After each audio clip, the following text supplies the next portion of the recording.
How to recover lost files on Windows 10 and 11.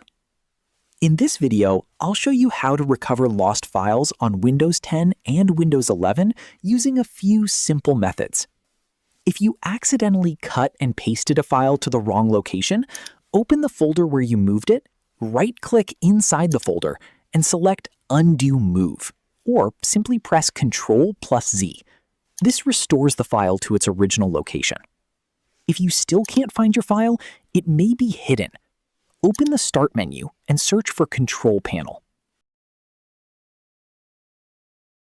Go to Appearance and Personalization, then select File Explorer Options.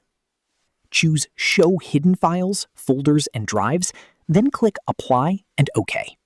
Now check the folder again to see if your missing file appears.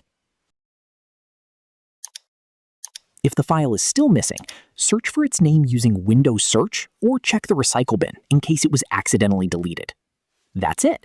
You've successfully learned how to recover lost files on Windows 10 and Windows 11. If you find this video informative, click on like, share, and subscribe for more videos.